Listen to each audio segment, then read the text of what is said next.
Hey guys, thank you so much for tuning into another video. It's your boy Frankie, aka Dark.RSE. And if you guys are new to the channel, please make sure you hit that subscribe button and comment down below if you guys have any questions.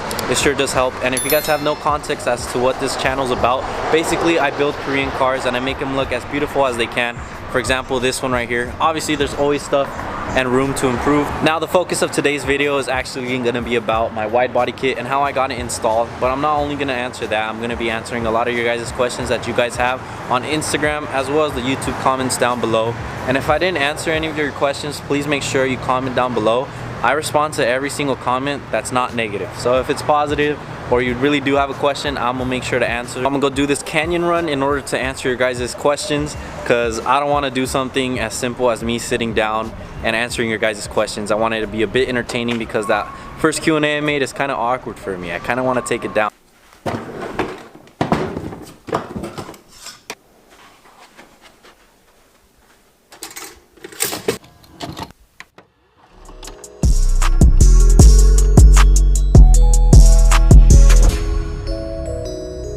Might suck, audio quality might suck, but tried my best. I have the camera mounted on a tree, so if it's shaky, you can thank the tree, okay?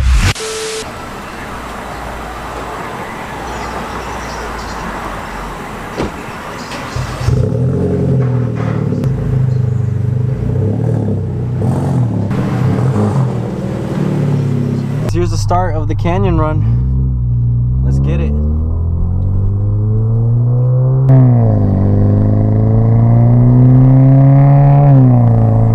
Make sure to continue watching this video, because if I don't answer your questions at the beginning of the video, I might just answer them towards the end. So make sure you watch the whole video. First question, where did I get my steering wheel from? This one right here. So I actually got it from Unleashed Customs. Steering wheel itself, it actually works really good and it wasn't that hard to install. I made a video on it if you guys want to go check it out. It's about 4 videos back, but it was really easy to install. The best part and my most favorite part about it is not the light, but this is my favorite part, the coolant temperature. I always keep an eye on that, make sure not to ever go over 200. Leading into the next question, many of you asked me, is the oil cooler even worth it? That oil cooler is actually the best thing I've installed. Not only is it very functional, it's made my car run so much cooler.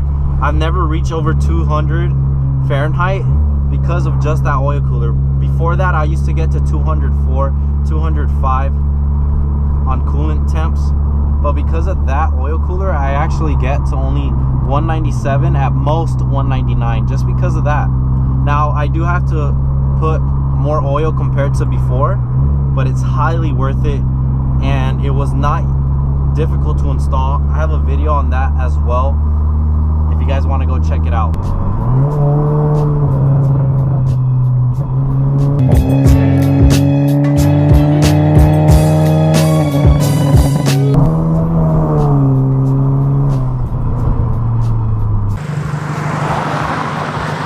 Had to get the coolest thumbnail right now. This is gonna be on Instagram if you guys want to go check it out. All right, next question, where do I get most of my parts? For example, that one there, this one down here, my diffuser, and what else do I got going on? My hood. And believe it or not, all of the stuff I have done to my car is actually off of eBay. Hey guys, this hood right here, actually I got off of eBay. It was about $2,000. Well, it was $1,600 for just the hood, but like another $1,000 for shipping. I actually was gonna not buy it. I was like, that's ridiculous. But there's only 3 made. So I was like, you know what? I'm gonna take the chances. I'm gonna buy it. And I mean, I like it. There's some stuff about it that I don't like, especially the underside. It's not show ready. Need to be painted. And there's a couple spots that look like they weren't done properly. I'll show you guys an example right now. We got a huge fading mark here. I don't know how that happened, and it sticks out like a sore thumb, but I just call it a birthmark. We also got a crack here that I covered with this, but it grew out. Now I'm kind of bummed out about it. I'm gonna have to sand down all that epoxy. But the reason that happened is because the guy who made this hood thought it would be a good idea to not get the actual hooks that hook on to the latch for the hood, and he bought some Home Depot kind, and They were too long, and one day I closed the hood and I guess it pierced through and it made a crack on the carbon fiber. Now you guys might be wondering, how can you guys get a hood just like this one right here, since they don't make it no more and you can't find it anywhere on eBay? Well, actually I'm partnered with the manufacturer who makes hoods right now, and we're gonna be producing this style of hoods for the 2016 to 2020 and any other vehicle, depending on the make and how the hood's designed. But they're all gonna be OEM skeleton hoods. So we're gonna make sure that all the fitment's gonna be perfect and it's gonna sit flush as if it's OEM, because it is gonna be an OEM skeleton. We're just gonna use the foundation of the hood to create it.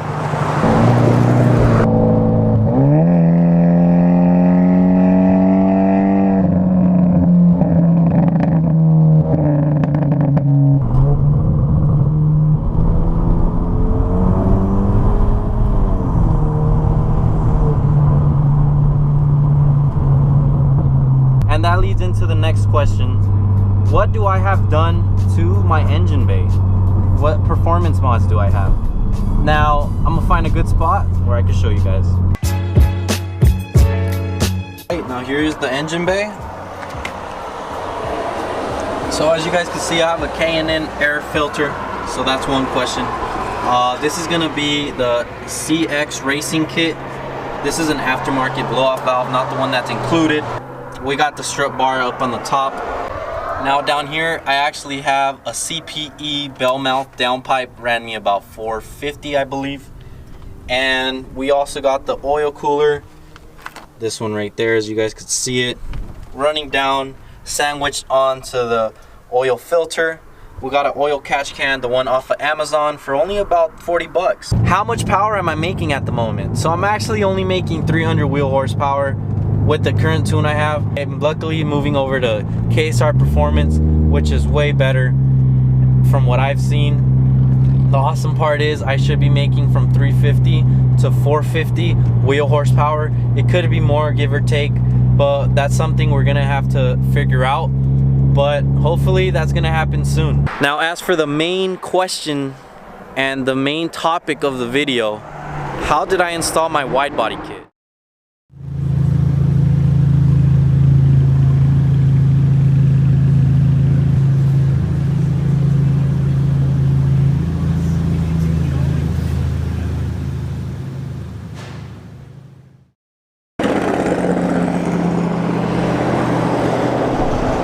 Now, before I even tell you how I did it, these are actually from Krotov, or you could use fender flares. They're all made out of the same manufacturer and designer. The designer was TL Ibaica. I might be pronouncing it wrong. Now, I did take my car and wide body kit, and I'll show you guys pictures right now, to Mako Collision Body Center. The guy there hooked it up and he installed it for me, and the way he did it was the way I wanted it to be. Now, obviously through time, things do happen. It's not the most perfect kit. By now, if you're interested on installing a wide body kit, you should know that you do have to cut every fender in which you have to install that wide body kit. So for example, I had to cut about 4 inches in the rear and about 3 inches in the front. Now, over time, I got coilovers and I wanted to go much lower so I could have this type of style, about 2 inches off the ground. But because I wanted it to be much lower and had some decent fitment in the front, I did have to cut much more, about 4 inches from the fender. So obviously, because of that, you do now have a considered salvage title. So one thing you do have to consider is if you ever want to resell the car, because once you cut into it, there's no going back, especially on the rears, because this body panel does not come off. It actually is attached to the whole top part of the car. So that is something you are going to have to take into consideration. So how did I get it to fit the way it does right now? So it's actually glued on. I'll drop a picture of what kind of glue was used. Believe it or not, it's the same glue that's used for glass panels when you want to install, for example, this windshield right here or the rear one. But as I said earlier, fiberglass does flex and warp through heat cycles. So you are going to have the problem in which it disconnects and comes off. I'll show you another example right here. The glue on this area has come off and started to warp. The only thing holding this fiberglass piece or this panel is actually these 2 nails here and a little bit of glue. What you can do is epoxy it, but then you also have to take into consideration are you going to ever remove it. And when you do epoxy it, it does take off the paint because epoxy is really strong. Now as for the duckbill, as you guys could see, I have no nails on it, and that's the way I wanted it to be. I wanted it to look OEM to the car. What I did do is glue it on with the same glue that I use for all the other body panels. But one tip I do have for you guys, and I've seen a lot of people have that mistake, is having the huge gap here as well as the other side, or not having it sit perfectly the way you want. And the reason that happens is because, like I said, fiberglass and plastic does warp and flex in the sun, especially when it's cold. So what I recommend is putting it in the sun for about 4 hours so that you could have that kind of leverage to bend it and warp it the way you need, and then glue it on with some tape, some duct tape, or using just the pressure of your hands, and it should fit on flush just the way I have it here. So I'm gonna go through it again really quick just in case I missed anything. You are gonna have to cut the car off, so always take that into consideration. Another thing you do have to realize is you do have to get the suspension and wheels that you want, so you know exactly where you want to put it. So beforehand you want to tape it on just so you could have an idea of how much space you're gonna have in between. So for example, I have about a finger gap right here. That's enough for me. I don't want to have a crazy stance setup because my purpose and the build of this was for the track. That's my goal. I don't want to have to ever blow off the fiberglass or any of these panels, especially the front ones. I glued it on. I didn't mold it on. I didn't do anything other than glue it on because that's the way I wanted it to be. From a distance, it looks really good. But there unfortunately are parts where there was nails needed, so for example here and here, but that is because of heat cycles, and unfortunately fiberglass does flex. Like I said, that's gonna have to be a problem that you do have to take into consideration. Have seen people who mold it completely on the car, and once it goes through heat cycles, you could start to see where those panels are, it starts to crack. Now, final and last question I'm gonna answer for today is one of the biggest questions I get, and it's actually, where did I get my lip? That one right there. Now that lip is actually off of eBay. It's actually really tough. It's been lasting me a long time. And how did I mount it? All I did was put 3 nails in the rear here. 1, 2, and 3. It's for a 2014 to 15. I've tried the 2013s or 12s and they don't fit. They don't fit. The design is much different, especially the space right here. I'm gonna show you. From here to here. That space is completely different.